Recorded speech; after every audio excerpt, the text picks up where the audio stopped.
a lesson for my teacher. I lived on the Mosque Street in Rameshwaram, a city famous for its Shiva temple.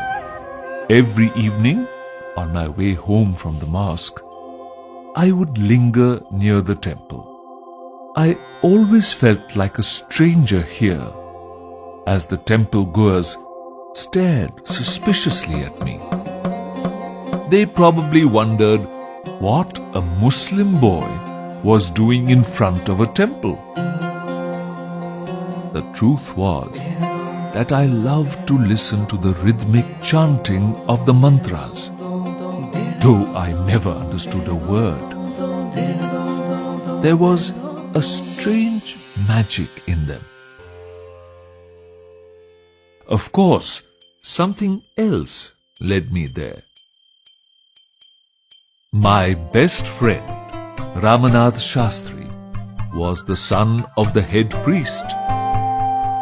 He sat beside his father at this hour, reciting hymns.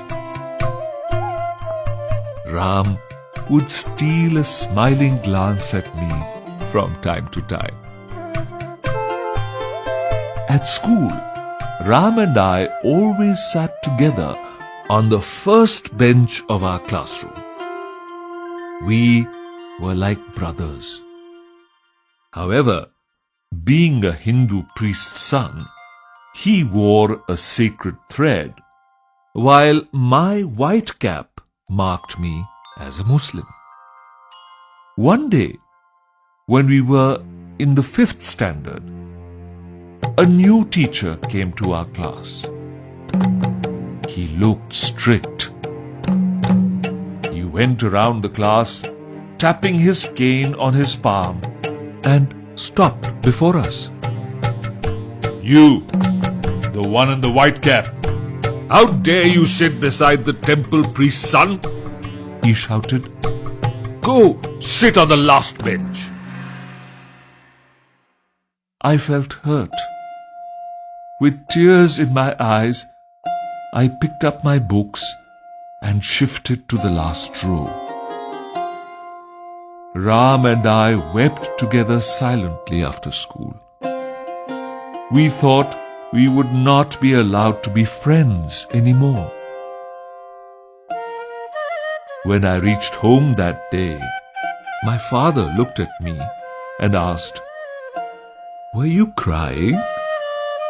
What's wrong, son?" I recounted the whole incident to my father, while Ram also told his family the same story. Early the next morning, Ram came running to our house and said, "Father has asked you to come to our house immediately." I was terrified. I thought I was in for some more trouble.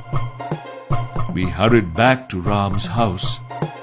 My heart skipped a beat when I saw our new teacher standing there. "In the light of our discussion, apologize to Kalam here," said Ram's father with a stern face. I could not believe what I had just heard. The head priest was asking the teacher to apologize to me. No child is less than another in God's eyes. It is your duty as a teacher to help students live in harmony, in spite of the differences in their background.